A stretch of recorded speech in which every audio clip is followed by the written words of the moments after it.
لن تنالوا البر حتى تنفقوا مما تحبون وما تنفقوا من شيء فإن الله به عليم، کہ اللہ کا قرب حاصل کرنے کے لیے اللہ فرماتا ہے جو چیز سب سے زیادہ پسند ہے نا وہ میرے نام پہ دو گے تو تب جا کے تمہیں اللہ کا قرب حاصل ہوگا۔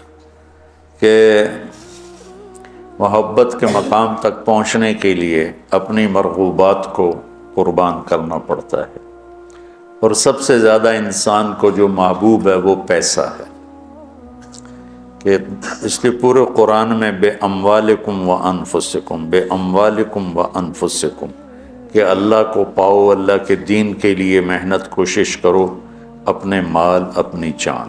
مال کا ذکر پہلے ہے اور جان کا ذکر بعد میں ہے، کہ حالانکہ جان قیمتی ہے مال سے، لیکن مال کو مقدم اس لیے کیا ہے کہ لوگ مال پر اپنی جانیں قربان کر دیتے ہیں۔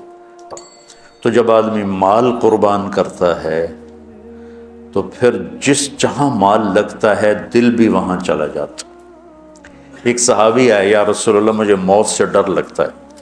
آپ نے فرمایا تیرے پاس کوئی پیسے ہیں؟ کہ جی ہیں۔ کہا وہ اللہ کے نام پہ خرچ کر دے، موت کا ڈر نکل جائے گا، کہ جہاں آدمی کا مال جاتا ہے وہیں اس کا دل بھی چلا جاتا ہے۔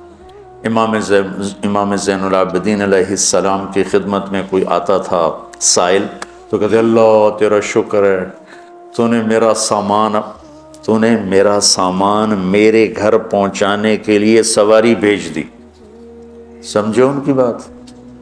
یا اللہ تیرا شکر ہے تو نے میرا سامان میرے گھر پہنچانے کے لیے سواری بھیج دی، کہ جو میں اس کو دوں گا وہ تجھے دینا ہے، اور جو تجھے دوں گا وہ جنت میں میرے لیے جمع ہو جائے گا، اور اصل گھر ہمارا جنت ہے، دنیا نہیں ہے۔ تو کہتے تھے یا اللہ تیرا شکر ہے کہ تو نے میرے گھر کا سامان میرے گھر پہنچانے کا سامان پیدا کر دیا۔ تو بچوں اللہ سے سخاوت مانگو۔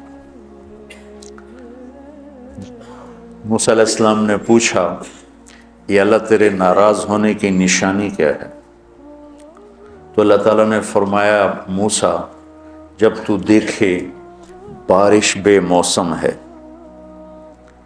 اور پیسہ بخیلوں کے پاس ہے اور حکومت نادانوں کے پاس ہے تو سمجھو میں ناراض ہو چکا ہوں۔ جب بارشیں بے موقع ہوں، پیسہ بخیلوں کے پاس ہو جو نہ خود خرچ کرے نہ کسی اور پہ خرچ کرے، اور حکومت بے وقوفوں کے پاس ہو تو میں ناراض ہوں۔ کہ یا اللہ جب تو راضی ہو پھر جب تو دیکھے بارشیں موقع پر ہو رہی ہیں، پیسہ سخیوں کے پاس ہے، حکومت سمجھداروں کے پاس ہے، تو سمجھ لے کہ میں لوگوں سے راضی ہوں اور ان سے میں خوش ہوں۔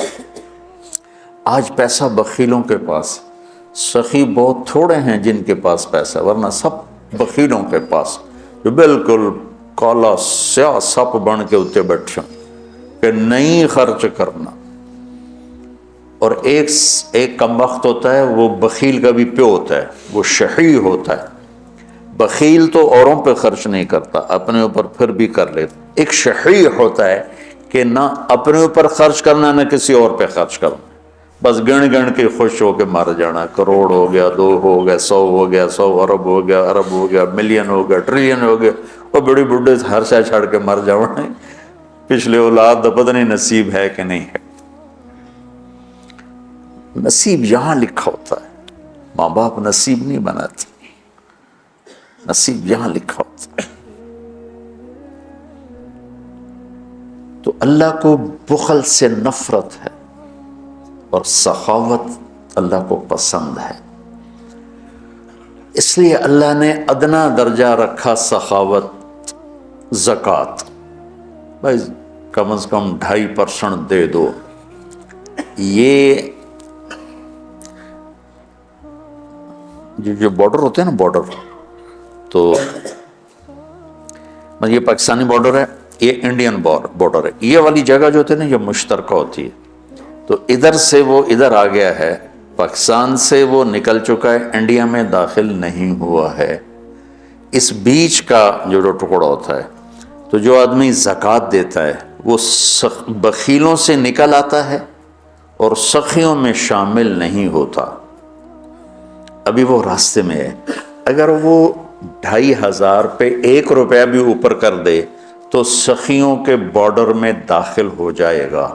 پھر آگے سخاوت کی کوئی حد کوئی نہیں، لیکن جب تک وہ زکوٰۃ دینے والا کوئی سخی داتا نہیں بن گیا، بخل سے نکل گیا، درمیان میں، جیسے مرد عورتوں کے درمیان ایک مخلوق ہے نا،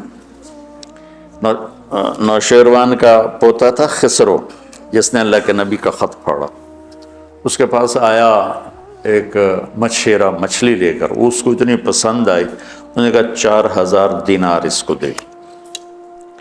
4000 دینار 80 کروڑ روپیہ بنتا ہے۔ تو اس کی بیوی نے اس کے کان میں کہا، یہ کیا کیا؟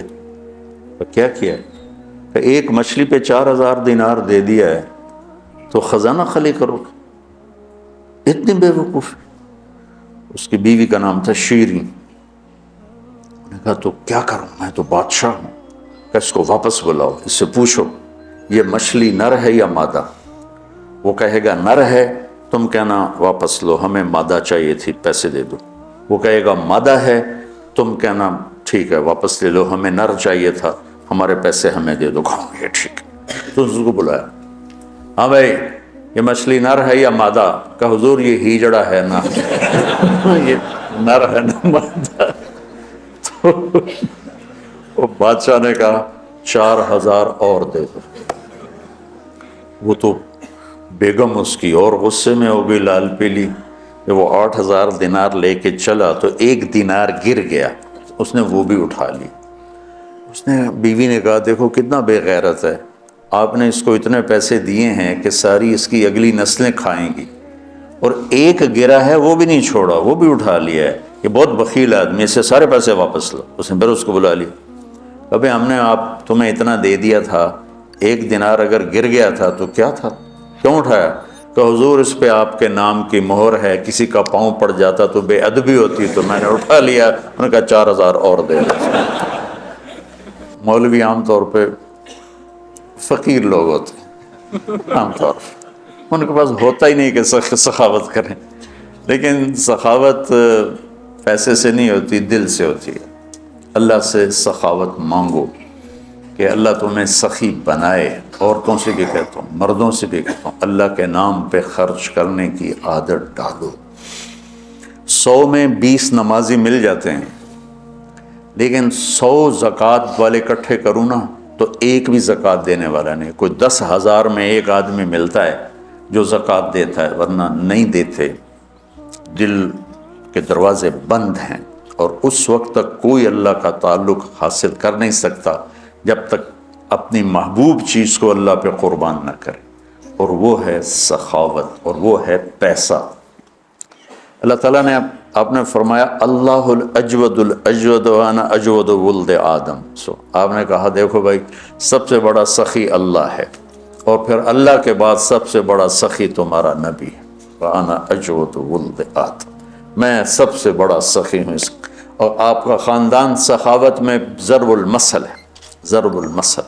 ایک دفعہ ایک حامی تھا بنو امیہ کا، اور ایک حامی تھا اہل بیت کا۔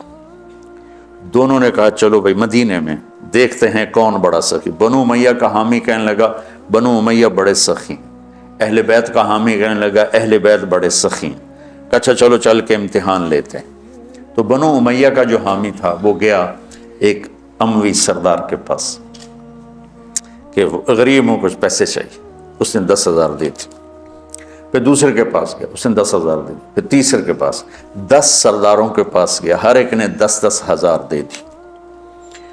ان کے تو نام کہیں نہیں لکھے ہوئے۔ یہ جو اہل بیت والا تھا یہ گیا عبداللہ بن جعفر کے پاس، ضرورت مندوں نے 1 لاکھ دے دیا۔ پھر گیا عبید اللہ بن عباس کے بعد، انہوں نے 1 لاکھ دے دیا۔ پھر گیا وہ حسنین میں سے کسی ایک بھائی کے پاس، جب بڑے یا چھوٹے، انہوں نے 1 لاکھ دے دیا۔ جب دونوں کٹھے ہوئے تو یہ 3 لاکھ لایا، وہ 1 لاکھ، وہ 1 لاکھ 10 سے لے کر آیا، یہ 3 لاکھ 3 سے لے کر آیا۔ تو پھر وہ کہنے لگا ہاں بھئی اہل بیت بڑے سخی ہیں، چلو واپس کرتے ہیں۔ تو وہ جو اموی خاندان سے عقیدت رکھتا تھا اس نے جا کر کہا جی ہم تو ایسے ہی ضرورت مند نہیں تھے، ویسے ہی ہم ایک امتحان لے رہے تھے، تو آپ برائے مہربانی اپنے پیسے واپس لے لیں۔ ان کا ٹھیک ہے، 10 کے 10 نے پیسے واپس لے لیے۔ اب یہ گیا اہل بیت والا عبداللہ بن جعفر کے پاس، پھر عبید اللہ بن عباس کے پاس، یہ حسنین میں سے کسی ایک کے پاس۔ تو تینوں نے فرمایا کہ اہل بیت کے گھر سے جب کوئی چیز نکل جاتی ہے تو واپس نہیں آتی، جاؤ تمہیں ہدیہ ہے، تمہیں ہدیہ۔ اللہ اعلم حیث یجعل رسالتہ، اللہ کو پتہ ہے کہ اس نے رسالت کہاں رکھنی ہے اور کہاں سے چننی ہے۔ اللہ کو سخی بن کے دکھاؤ۔ بخیل سے اللہ دوستی نہیں لگاتا، اور سخی سے اللہ دوستی نہیں توڑتا، چاہے وہ فاسق ہی کیوں نہ ہو۔ اور شیطان کہتا ہے مجھے بخیل سے کوئی ڈر نہیں ہے، چاہے تو راتوں کو تہجد پڑے، دن میں روزے رکھے، کہ اس کا بخل ایک دن اسے جہنم میں لے جائے گا۔ اور سخی سے ہر وقت ڈرتا رہتا ہوں کہ پتہ نہیں کب اس کی سخاوت اس کو جنت میں پہنچا دے۔ تو اللہ خود کریم ہے، سخی ہے، سخاوت کو پسند کرتا ہے۔